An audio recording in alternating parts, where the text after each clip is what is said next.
Bom dia a todos. Estamos mais uma vez aqui na Escola Jesus Cristo, virtualmente, e saímos de umas celebrações do Natal. Aqui na nossa escola só falamos de Jesus nesse mês de dezembro e vamos continuar a falar de Jesus, porque é sempre pouco. Falar de Jesus é sempre pouco. Temos que trazer Jesus a nós pelas nossas invocações sinceras de coração. Para a preparação para a prece, vamos ler no livro Antologia Mediúnica do Natal um poema de Olavo Bilac que diz assim: o Evangelho no mundo é o livro da alegria, revelando em Jesus o coração da história. Sob a estrela fulgente e em cânticos de glória, a manjedoura surge e a graça principia. Nas bodas de Caná, o Senhor faz-se o guia da festa de noivado, em milagre e vitória. E em toda a Galileia é a beleza incorpórea, trazendo amor e sol à terra escura e fria. Converte a própria cruz que o flagela e domina em mensagem de vida imortal e divina, doando fé sublime, augusta sementeira, em júbilo sem par, alcançando o infinito. Ser cristão é ser luz ao mundo amargo e aflito, pelo dom de servir a humanidade inteira. Vamos fazer a nossa oração.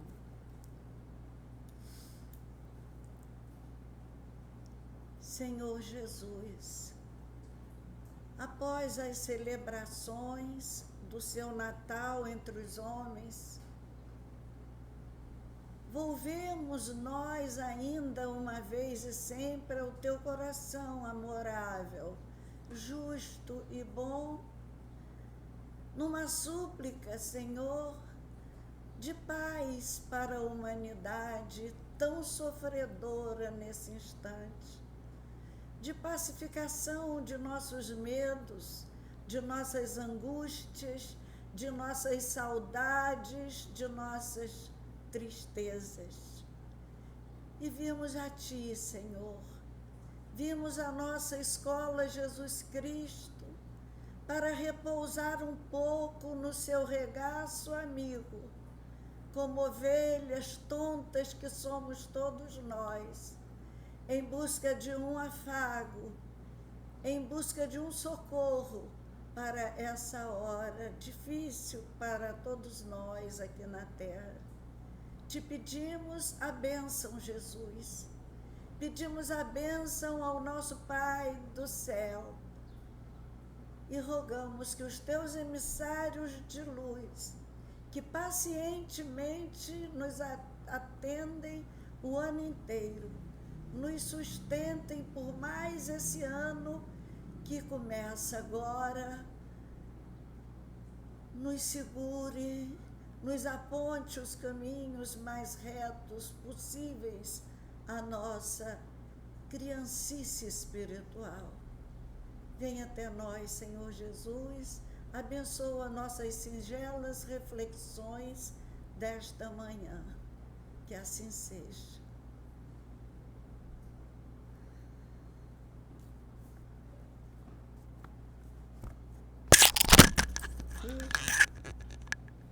Derrubei.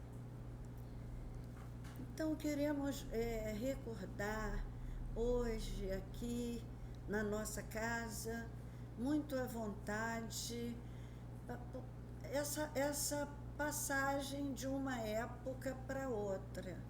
Diz Emmanuel que a vinda de Jesus à Terra marca a maioridade espiritual do planeta.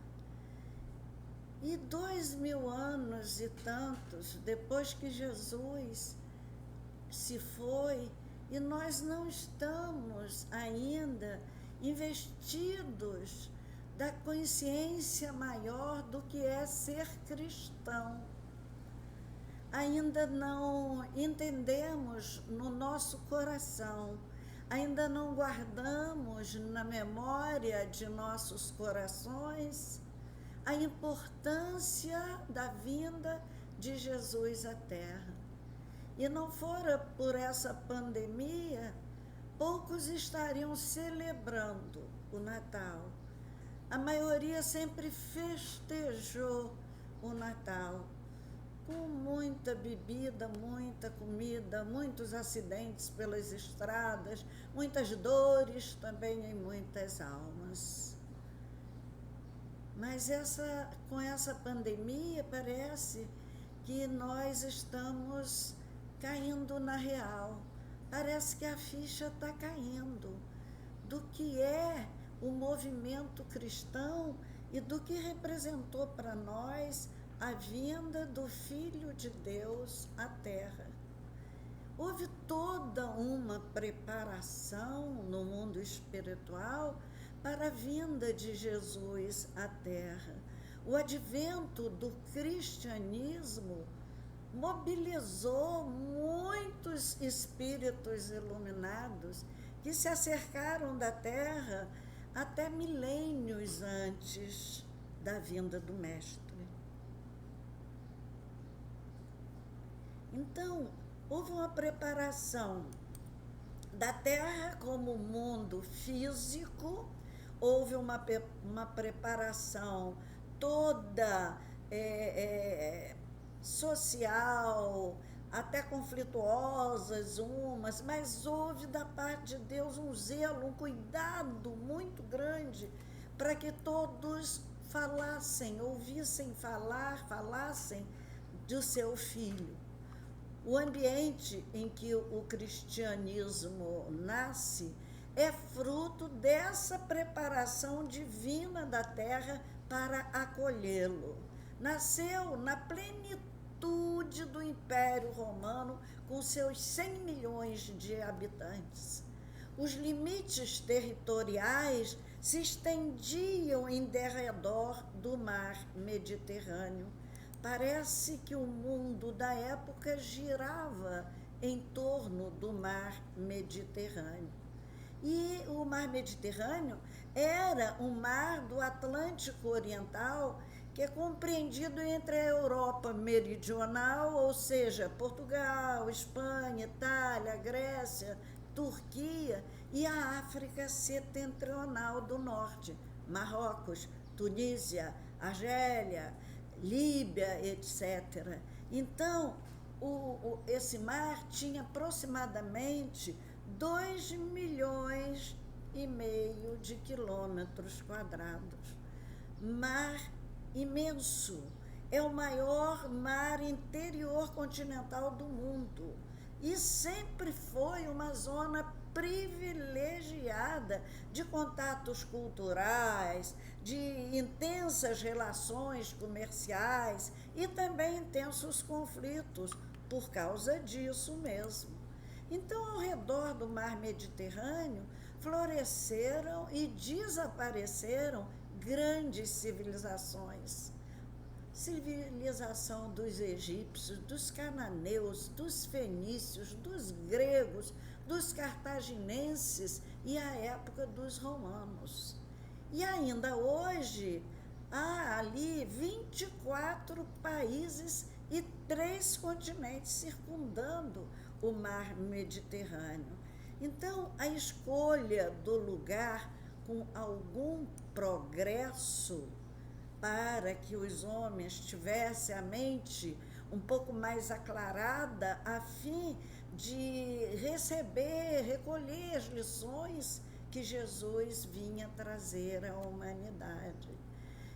E esses elementos formaram, então, a civilização do Império Romano. A conquista romana faz o seu trabalho de derrubar obstáculos entre o Oriente e o Ocidente.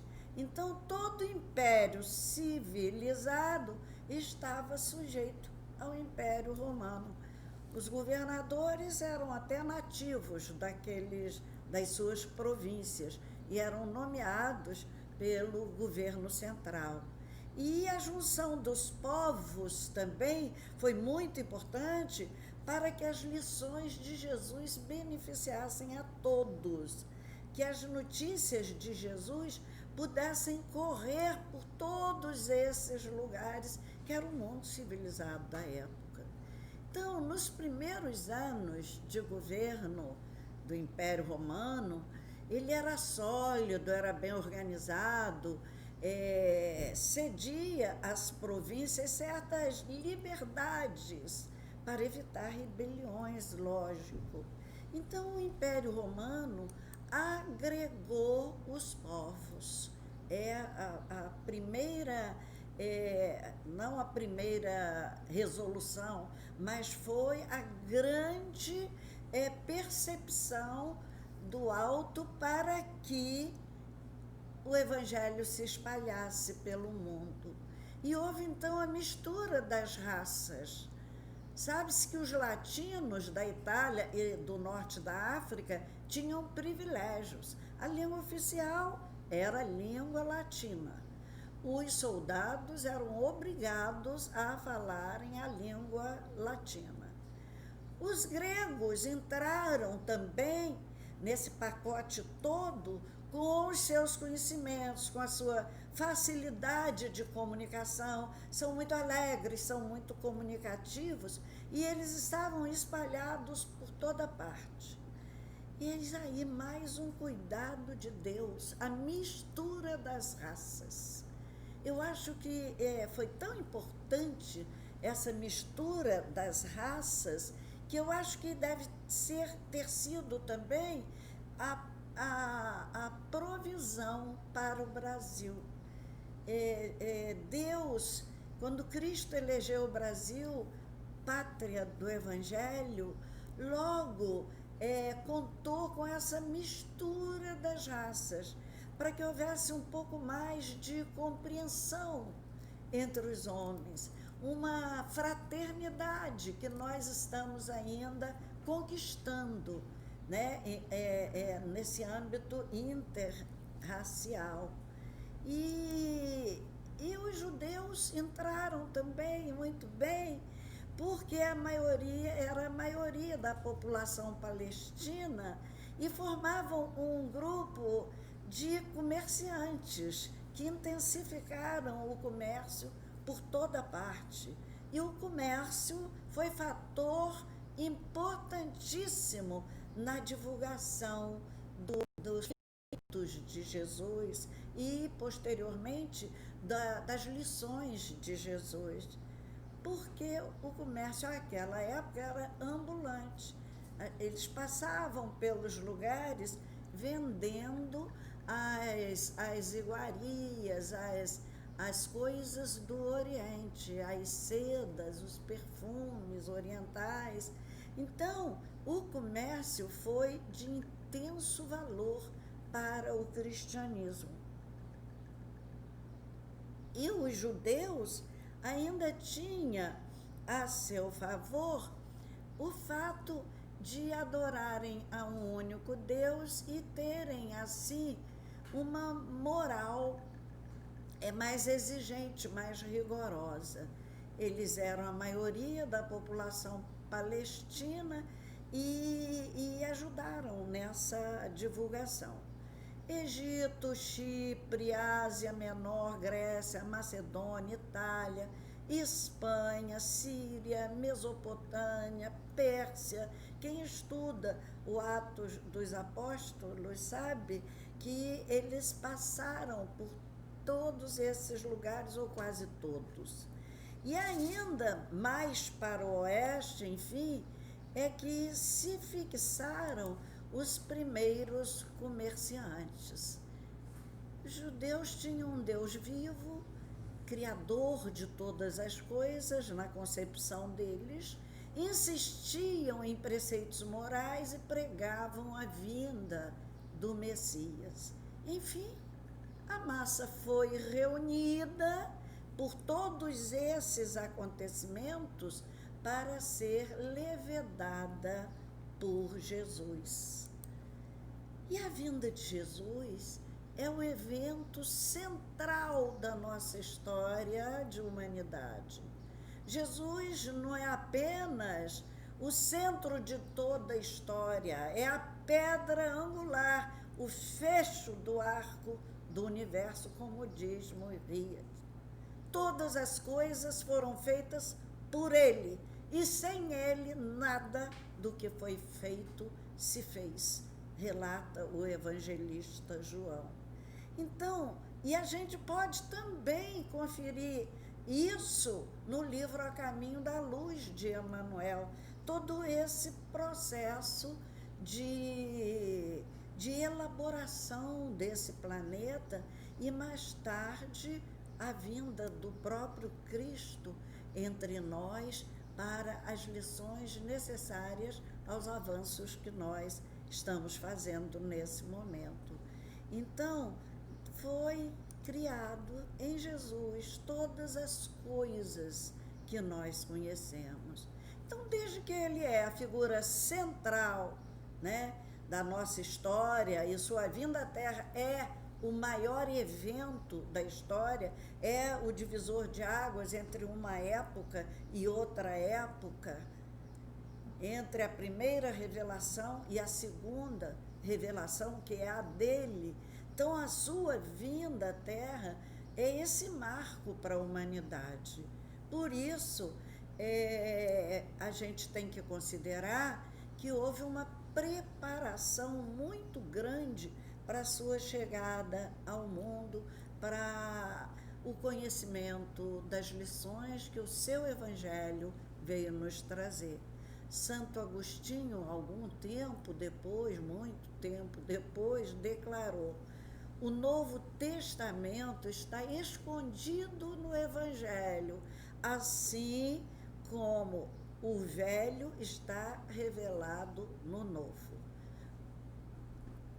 Um e outro é uma coisa, é a continuação.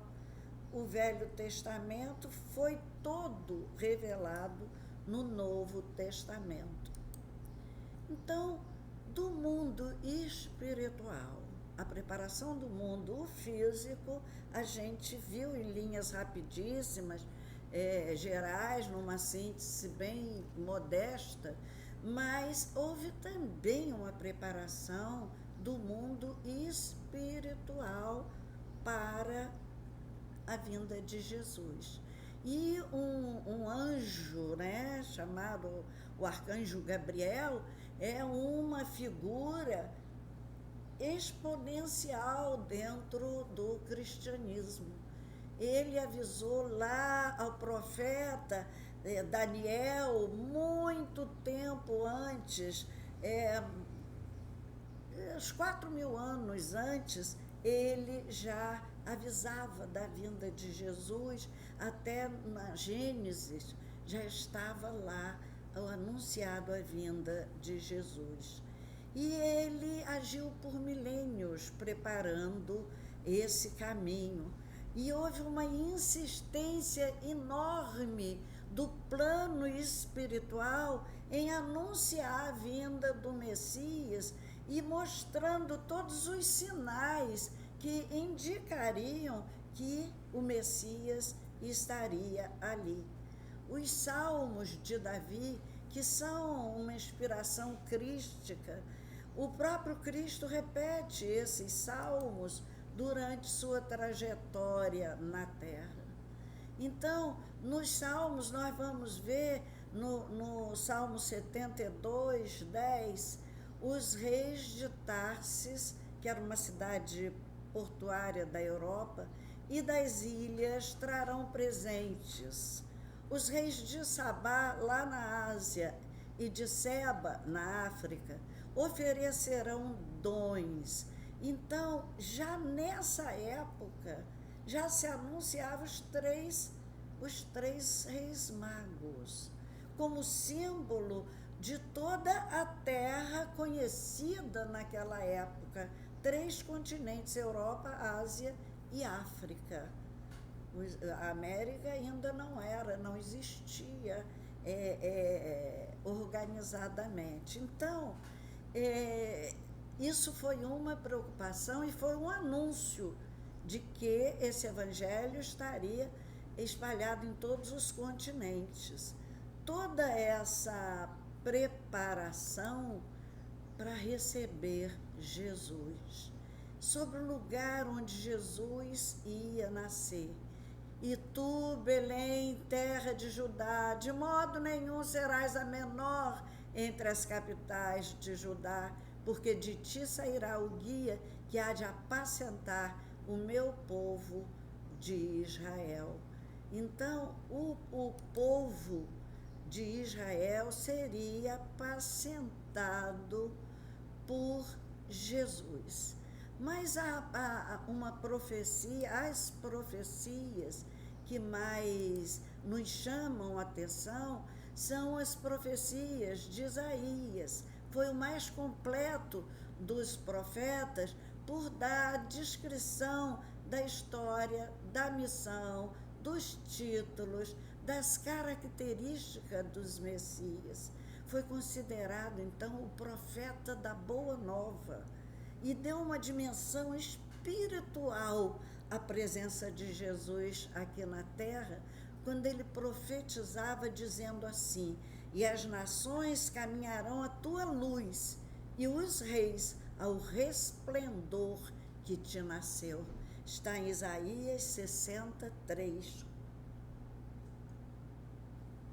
Então, ele dizia do que seria Jesus para a humanidade inteira. Era a luz. Jesus seria a luz para a humanidade. Ou ele dizia assim: nunca mais se porá o teu sol, nem a tua lua minguará. O Senhor será a tua luz perpétua, e os dias de teu luto findarão. Isaías 60, 20. Por que o luto findaria? Porque na medida que nós conhecêssemos o Evangelho, as nossas atrocidades que causava tanta dor nos nossos semelhantes iam arrefecer, íamos ficando mais humanos, e assim as dores sairiam desse planeta. É essa revolução dessa hora, né? Porque o Evangelho é luz, o Evangelho é alegria, o Evangelho é, acima de tudo, libertação. Também há profecias de Isaías 7,14.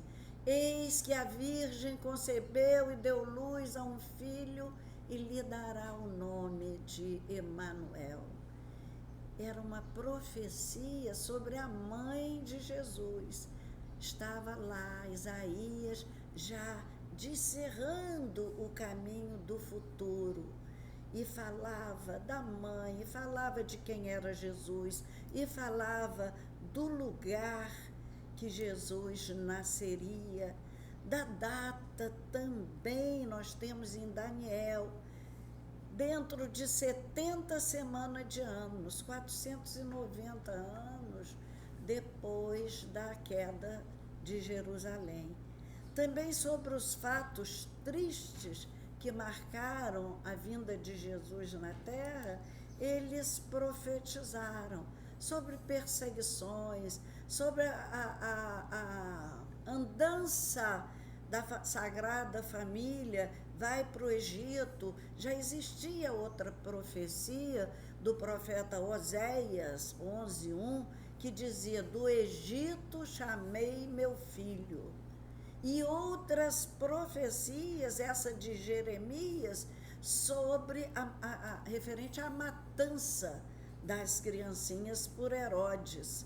E de Jeremias: ouviu-se um clamor em Ramá, lamentação e choro amargo. Raquel chora a seus filhos e não se deixa consolar por eles, porque já não existem. A dor da mãe que perde um filho, presente aí no nome bem judaico de Raquel, chora seus filhos. E a missão do Messias também estava prevista no livro de Isaías 53:4. Tomou sobre si as nossas enfermidades e levou as nossas doenças. Claro que sempre que se lê o Evangelho, que fala em morte, não é só a morte da carne, é a morte do espírito. Nesse caso, as doenças que Jesus veio nos levar são as doenças do espírito, porque o corpo só adoece porque o espírito está doente. Jesus foi o grande consolador, consolou pelos seus exemplos diante das suas próprias dores, consolou pelas suas palavras sábias e doces, consolou pela sua presença serena junto de um sofredor, aliviando a sua alma dos seus pecados, das suas culpas, como o caso de Madalena. Ele foi o primeiro grande consolador. Por isso, na última ceia, ele fala: eu vos enviarei outro consolador, outro Espírito que nasceria para ordenar tudo isso, fazer reviver o Evangelho de Jesus nos templos simples, na simplicidade de Jesus, que escolhe uma manjedoura para nascer e que dizia que as aves dos céus têm os seus ninhos, as raposas os seus covis, mas o Filho do Homem não tem uma pedra em que reclinar a cabeça. Então, esse Cristo singelo, simples, humilde, é isso que o Espiritismo veio fazer. Veio reviver o Evangelho de Jesus, vivendo com essa simplicidade em nossas casas pequenas e simples sempre. Jesus veio nos educar, que é a transformação das nossas almas para evitar novas e mais pungentes dores na nossa vida. E o tempo vai se aproximando, as profecias lá ficaram e o tempo se aproxima da chegada de Jesus à Terra. E a gente vai ver numa profecia do último profeta, Malaquias, quando ele diz: eis que vos enviarei o profeta Elias, antes que venha o grande dia do Senhor. Malaquias 4:5. Esse foi o último dos profetas. Depois um silêncio se fez. Acho que as preparações se intensificaram. Os profetas, então, silenciaram até a chegada à terra de Elias, encarnado, dessa vez, como João Batista, que, segundo Jesus, foi o maior de todos os profetas. Profeta, naquela época, não era só os que profetizavam o futuro. Profetas eram os que pregavam, os que falavam. E Jesus considerava João Batista o maior. E disse: dos nascidos de mulher, João Batista é o maior. É o maior de todos os profetas. Eu sinto que não se dê tanta importância a São João Batista quanto ele deveria merecer. Então, João vem e se apresenta ao povo apresenta Jesus ao povo dessa maneira: este é aquele do qual eu disse, após mim vem o homem que tem a primazia, porque era primeiro do que eu. Ou seja, existia antes de João Batista. Isso está no Evangelho de João 1:2. Então, João Batista vem à Terra, anuncia Jesus, diz quem é Jesus, que era ele o grande, não é? Libera seus discípulos para seguir Jesus. E João Batista, por vezes eu acho ele muito pouco estudado entre nós, foi o grande preparador dos espíritos humanos para as lições de Jesus. Ele trazia em si essas virtudes fundamentais a um precursor, a um preparador de caminhos. Primeiro era o destemor. Aos fariseus e aos saduceus, ele gritava: raça de víboras, quem vos induziu a fugir da ira vindoura? Ele não tinha medo. E um desbravador não pode ter medo. Vamos trazer para a história nossa os bandeirantes que adentravam as matas em busca de ouro, de esmeraldas. Então, eles não podem ter medo. Eles tinham essa missão de desbravar, de fazer o país povoado. E, aproveitando da ambição deles, é que o Brasil cresceu para o interior. Então, os precursores são destemidos. Também João Batista foi um pregador poderosíssimo, a ponto de induzir os homens a confessarem os seus pecados publicamente à margem do Rio Jordão, onde ele jogava toda a sua energia maravilhosa, fluidificando aquela água toda, e depois fazia emergir essas pessoas naquela água, simbolizando uma nova vida. Foi também muito lúcido, tão lúcido que Jesus diz dele: ele era a lâmpada que ardia, luz, e alumiava, e vós quisestes por algum tempo alegrar-vos com a vossa luz. Então, João Batista era a lucidez pura e a humildade.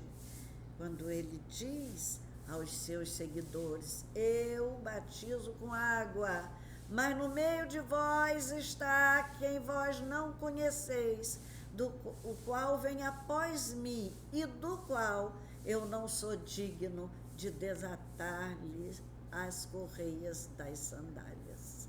A humildade com que ele se coloca para fazer com que os homens sigam a partir dali a Jesus. Diz João, no seu evangelho, no primeiro capítulo, que Jesus veio para o que era seu e os seus não receberam.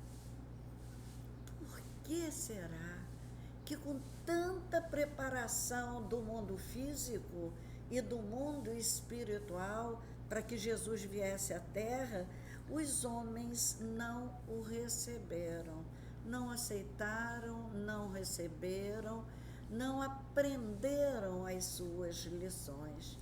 Porque, como aqui na Terra ainda hoje, nós somos cheios de expectativas, muitas das quais equivocadas, os homens daquela época também faziam expectativas dissonantes de sua missão entre nós. E quais eram essas expectativas? Eles esperavam que Jesus estabelecesse o seu trono aqui na Terra. Olha a visão da grandeza, do poder, do dinheiro, não é? Porque quem é rei, né, é rei. Então, eles esperavam um Messias poderoso, poderoso na visão da terra, que é uma visão dissonante, contrária à visão do alto. Eles esperavam também que Jesus reunisse os judeus dispersos. E era uma visão de um Messias político que expulsasse os demônios, era a visão de um Messias poderosíssimo, né, de grandes exércitos, e esperavam ainda que restaurasse o reino de Israel.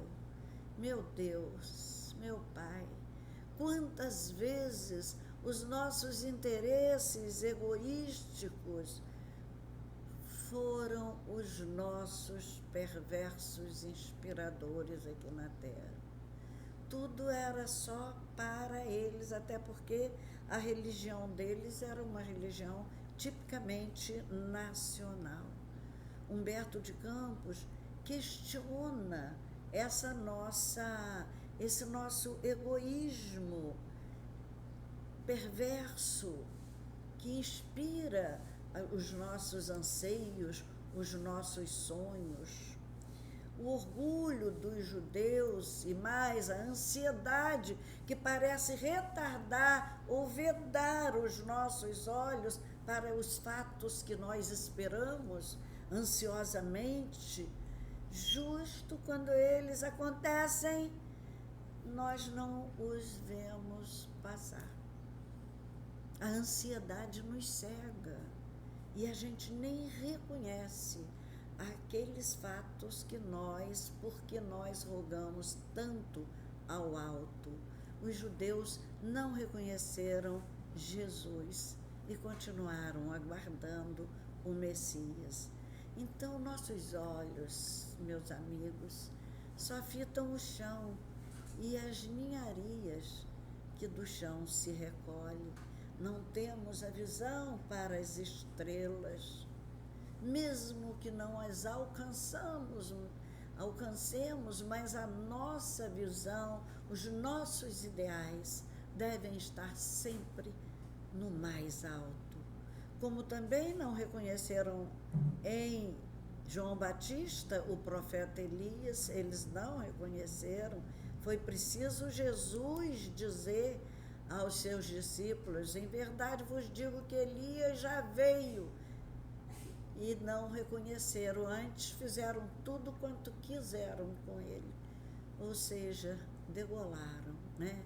Então, as dificuldades vencidas para que Jesus chegasse à Terra são muitas. Foram vencidas todas as situações aparentemente impossíveis, para que também chamasse a atenção daquele povo. A idade avançada e a esterilidade de Isabel, mãe do precursor João Batista, foi vencida. A virgindade de Maria não foi obstáculo. José vence todos esses obstáculos com a sua obediência divina, com seu silêncio e com a sua fé. O censo também, que seria um obstáculo muito grande, uma mulher grávida, às vésperas de dar à luz, viajando num burrinho para Belém, para que fosse recenseada. Então, nada foi sacrifício para a Sagrada Família, ou seja, espíritos luminares que vieram à Terra nessa tarefa de trazer para nós terrenos o amor.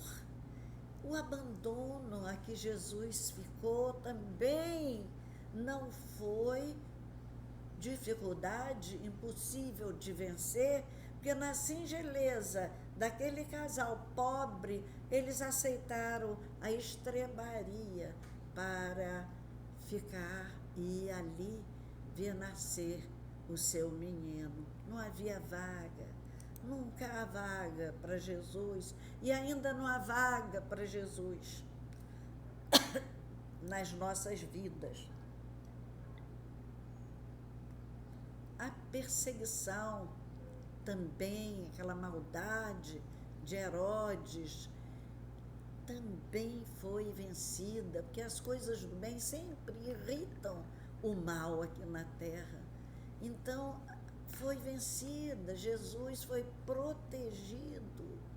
Houve a fuga para o Egito, quer dizer, quanto transtorno para a Sagrada Família, constante mudança de rumo. Será que suportaríamos isso? E nas nossas mudanças de rumo aqui na Terra, como nós temos agido, temos a serenidade da Sagrada Família para efetuar essas mudanças repentinas de rumo. Ainda agora nós estamos num rumo completamente diferente do que desejávamos para esses festejos de fim de ano. Mas temos que nos adaptar a uma nova forma de vida e com serenidade, com alegria, porque Jesus nasceu. A alegria do cristão é essa, é Jesus ter nascido para nós. Então, a volta do Egito, aquele vai e vem, aí vai morar em Nazaré, foram morar em Nazaré para comprovar uma profecia que diz que ele seria chamado Nazareno. Isso está registrado por Mateus 2:22. Nazareno, naquela época, era uma expressão usada para indicar desprezo para as pessoas. Quando Natanael foi chamado a seguir Jesus, o que ele diz? De Nazaré, e de Nazaré pode sair alguma coisa boa, porque os nazarenos eram tidos como pessoas menores. Olha os preconceitos que ainda hoje não vencemos, né? Piada de gente do interior que se faz, né? Piadinhas para a gente rir da situação dos outros. Então, nasce à noite. Quase sempre não sentimos a bondade de Deus, senão no ápice das sombras, diz Humberto de Campos. E a estrela no céu, também nós não vemos as estrelas, porque olhamos muito para baixo.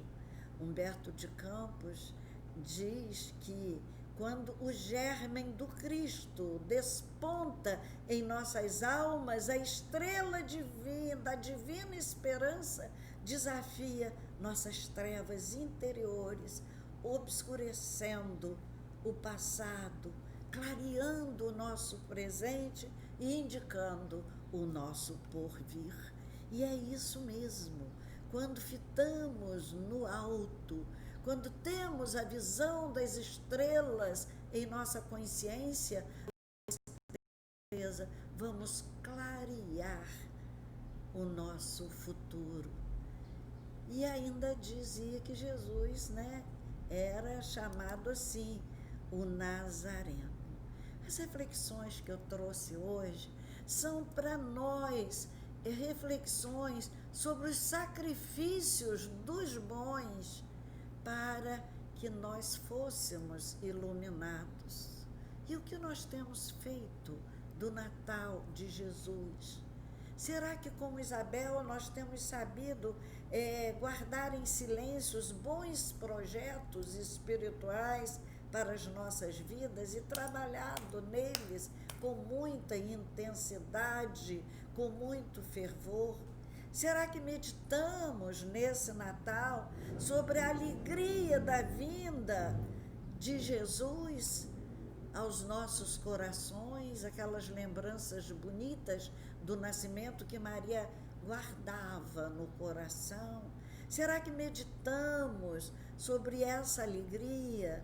Será que nós meditamos nos nossos deveres sacrificiais por projeto de amor à educação dos homens?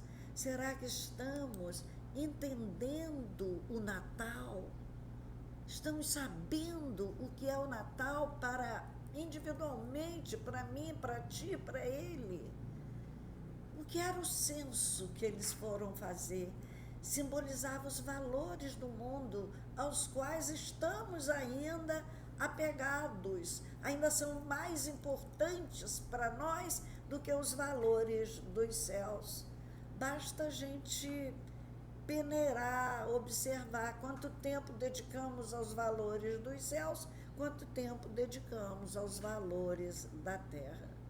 É ainda Humberto de Campos quem nos diz: alcançamos a transformação essencial justamente em fase de contas espirituais com a própria consciência, seja pela dor ou pela madureza do raciocínio.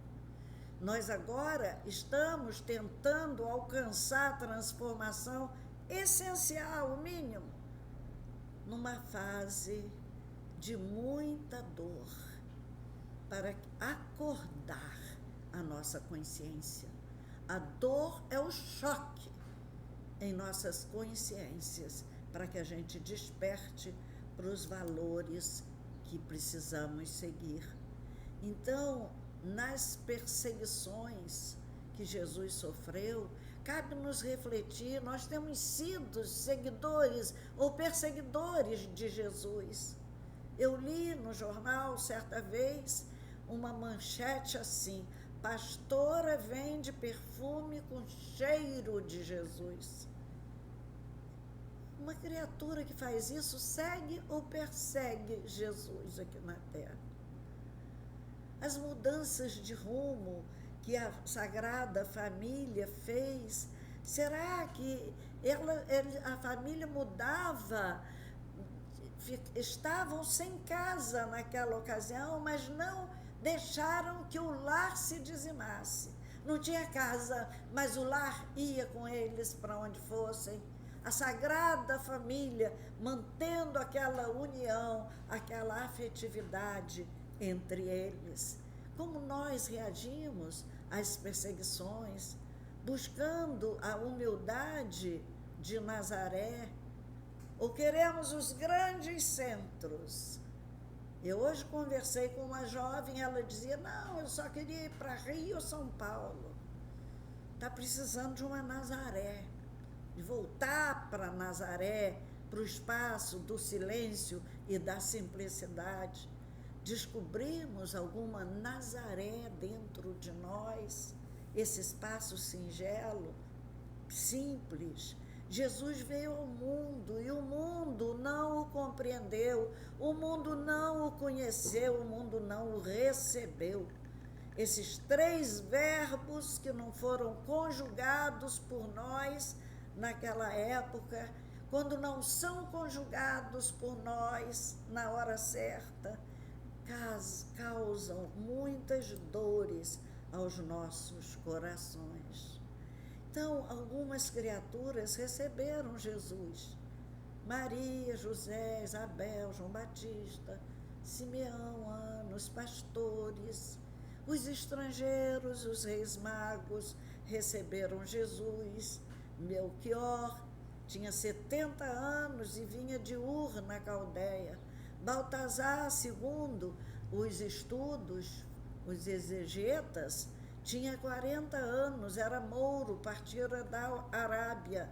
E Gaspar tinha 20 anos e veio de região montanhosa, perto do mar Cáspio, e simbolizavam os 3 continentes. Trouxeram os seus presentes com os significados que cada um deles trazia. Tinham idades diferentes, representavam continentes diferentes e representavam essas 3 fases produtivas do homem aqui no planeta.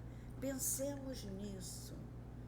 Busque o Criador nos dias de sua mocidade, antes que venham os maus dias e passem os anos dos quais venham a dizer, não tenho neles contentamento.